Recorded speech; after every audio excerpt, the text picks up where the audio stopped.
विद्यार्थी मित्रांनो, आज आपण समाज कल्याण विभाग अंतर्गत येणाऱ्या शासकीय वसतिगृहाबद्दल माहिती बघणार आहोत। नुकतेच शासकीय वसतिगृहाचे फॉर्म सुरू झालेले आहेत जे समाज कल्याण अंतर्गत येतात।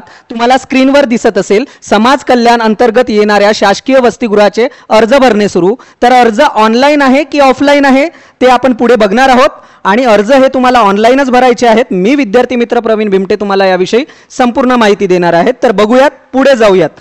चला, पुढे तुम्हाला दिसत असेल बघा, नुकतीच काय झालं होतं, 10वी आणि 12वीचा निकाल लागला आहे। साधारणतः 1 महिना होत आहे आणि त्यानंतर काय झालं, आता वसतिगृहाचे अर्ज भरणे सुरू झाले आहे। तर 10वी व 12वीच्या गुणवंत व होतकरू तसेच आर्थिक दुर्बल विद्यार्थ्यांना समाज कल्याणच्या शासकीय वसतिगृहात काय होतं विद्यार्थी मित्रांनो, प्रवेशाकरिता अर्ज भरणे सुरू झालेले आहे। असे जे गुणवंत होतकरू विद्यार्थी आहेत जे इथे रूम करून भाड्याने राहू शकत नाही त्यांच्याकरिता शासन काय करतं, वसतिगृहाची शासकीय वसतिगृहाची काय आहे सोय आहे। तर त्यांनी याचा काय करावा, लाभ घ्यावा किंवा फॉर्म भरून घ्यावा। अनेक पालकांचे मला कॉल येतात की अर्ज कधी सुरू होणार आहेत, तर अर्ज सुरू झालेले आहेत, म्हणजे उद्यापासून सुरू होणार आहेत, ते बघत आहोत आपण। चला पुढे जाऊयात। मग बघा, आता पुढे तुम्हाला दिसत असेल ऑनलाईन अर्ज करण्याची तारीख। मग अर्ज ऑफलाईन आहे की ऑनलाईन आहे, मी तुम्हाला आधीच सांगितलं अर्ज आपल्याला ऑनलाईन भरून घ्यावयाचा आहे। ठीक आहे, पुढे जातोय। ऑनलाईन अर्ज करण्याची तारीख काय आहे ती तारीख बघूयात आपण। बघा, ऑनलाईन अर्ज करण्याची तारीख दिनांक 11 जून, म्हणजे उद्यापासून काय होत आहेत, फॉर्म भरणं सुरू होत आहेत। आणि हे मी शासनाचं जे परिपत्रक आहे समाज कल्याण आयुक्तालय पुण्याचं त्याचाच रेफरन्स घेऊन याच्यामध्ये तुम्हाला सांगत आहे। दिनांक 11 जून 2025 पासून 25-26 म्हणजे 2025-26 ची ऑनलाईन वसतिगृहाची प्रवेश प्रक्रिया काय आहे सुरू होईल। कधीपासून, 11 जून पासून, म्हणजे उद्यापासून काय होत आहेत, फॉर्म सुरू होत आहेत। आणि कधीपर्यंत सुरू राहणार याबद्दल त्या परिपत्रकात कुठलीही माहिती नव्हती, म्हणजे पुढे शासन त्याच्याबद्दल ठरवेल किती तारखेपर्यंत ते त्यांना ठेवायचं आहे। ठीक आहे, पण सध्या तरी आपल्याला 11 जून पासून काय भरायचं आहे, फॉर्म भरून घ्यायचा आहे। कुठल्या वेबसाईटवर, कुठल्या लिंकवर तो भरायचा आहे आपण पुढे बघूयात। चला मग पुढे जातो आहे मी। बघा, अर्ज करण्याची पद्धत काय असणार आहे जे मी आधीच सांगितलं तुम्हाला। तर अर्ज हा ऑनलाईन पद्धतीने करावयाचा आहे। मागील वर्षापासून अर्ज हा ऑनलाईन पद्धतीने काय करतात विद्यार्थी भरतात। त्यानंतर त्याची जे प्रिंट काढून काय आहे समाज कल्याण म्हणजे सहाय्यक आयुक्ताच्या ऑफिसला किंवा वसतिगृह जो विशिष्ट आहे त्या जिल्ह्यातील त्यामध्ये काय आपण सबमिट करू शकतो। ठीक आहे, मग ऑनलाईन अर्ज करण्याची जे लिंक आहे ती लिंक हे आहे, तुम्ही वेबसाईट म्हणा किंवा लिंक म्हणा, ही मी तुम्हाला डिस्क्रिप्शन बॉक्समध्ये हे लिंक देईल। त्यावर क्लिक केल्यावर काय होईल, तुमची वेबसाईट ओपन होऊन जाईल, फॉर्म भरण्याची प्रक्रिया तुम्हाला डायरेक्ट दिसेल। तर बघा काय आहे,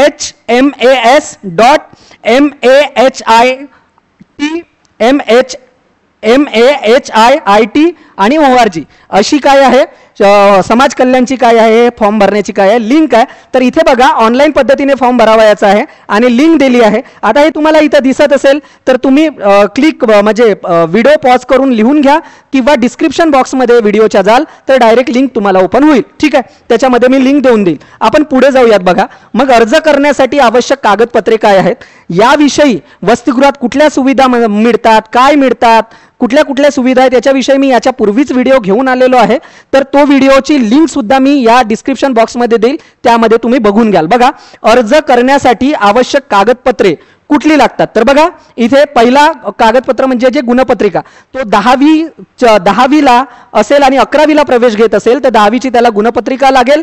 ठीक आहे, आणि 12वी नंतर तो जर प्रवेश घेत असेल तर 12वीची गुणपत्रिका लागेल, कारण दोनही 10वी आणि 12वीचा निकाल काय झालाय लागलेला आहे।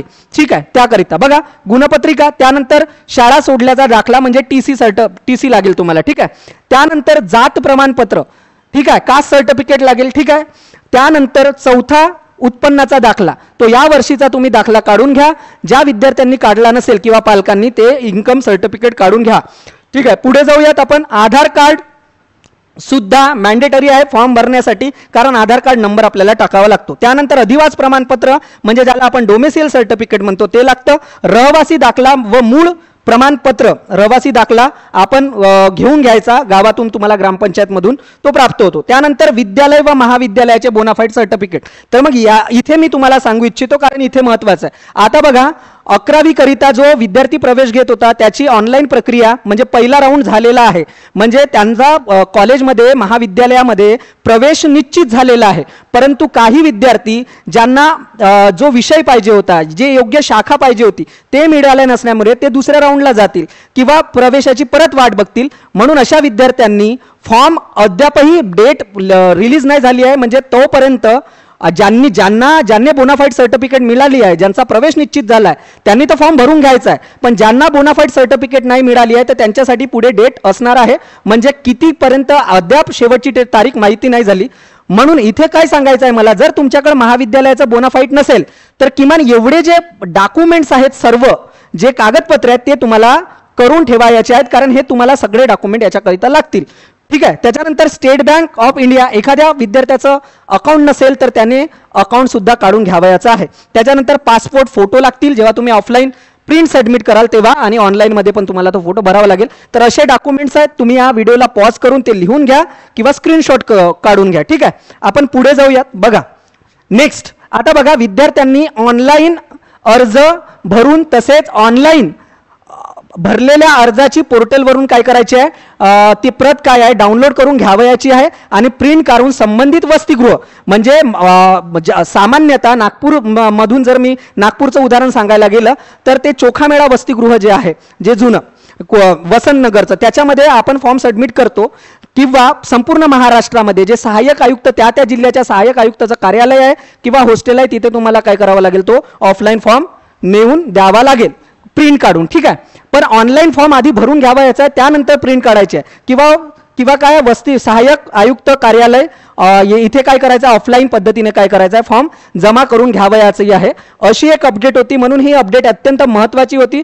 संपूर्ण विद्यार्थी व पालक याबद्दल विचारणा करत होते की केव्हा वसतिगृहाची काय आहे फॉर्म भरणे सुरू होणार आहे.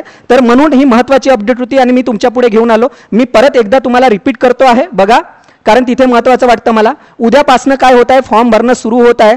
ज्यांनी प्रवेश निश्चित झालेला आहे, ज्यांच्याकडे बोनाफाईड सर्टिफिकेट आहे, त्यांनी उद्यापासूनच फॉर्म भरून घ्या. सामान्यतः सकाळी किंवा संध्याकाळी फॉर्म भरण्याचा प्रयत्न करा, कारण वेबसाईट काय असते त्या वेळेत फ्री असते, कारण या वेबसाईटला तांत्रिक अडचणी सुद्धा येतात. ठीक आहे.